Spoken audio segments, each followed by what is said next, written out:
We begin tonight with troubling new details about the light rail transit extension to the west. OC Transpo telling CTV News Ottawa the flood damage caused by the Canada Day storms could delay the full opening scheduled for next year.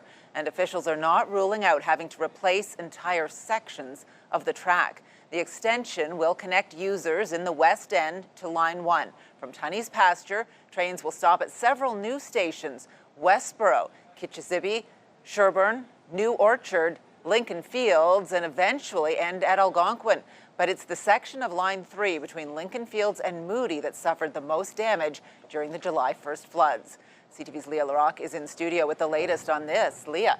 Well, Patricia, OC Transpo says certain pieces of equipment and parts of the electrical system will need to be replaced along the western extension, but assessments are still underway. This comes just as a milestone is reached on another section of the track. It's a slow but significant trip along the track. For the first time, a train moves west past Tunney's Pasture all the way to Algonquin Station. That opened up soon because I feel like it would help a lot of people and a lot of students get to work and go get to school on time. Crews walking beside the train at 5 kilometers an hour, assessing how it moves. Just making sure that the interaction between the pantograph, which is the device on top of the train that picks up the power, and the actual power supply contact line, that the interaction there is normal, that there's no anomalies. And while OC Transpo is calling this a major milestone, an even bigger setback. The July 1st storm flooded stations and rails, and now OC Transpo not ruling out ripping up part of the track.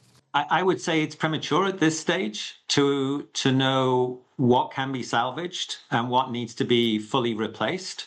Damage to the ballast, and there was damage to the track. It's not likely that much will be salvaged. The repairs could be so extensive, the timeline for a complete opening likely pushed. You know, one of the options that we're considering is, a potential part opening of the system. Instead of the original plan, which is opening to Algonquin and to Moody at the same time, there is the possibility that we go for a partial opening. So there's going to be some, rethinking of some timelines. I'm very curious to know how the Algonquin Station spur will be treated differently, or will it be treated differently from Moody Station.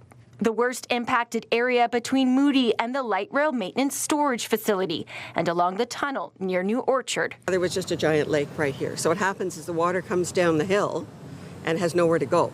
So it just builds. So if it looks like that above ground, one can imagine what it looks like underground. Realistically, I don't think it's going to open on time. Again, the assessments of the damage are ongoing, so we could learn more. Staff will be coming back in early 2027 with a report from an independent consultant that is reviewing the schedule for construction. Patricia. CTV's Leah Larocque live for us tonight. Thank you.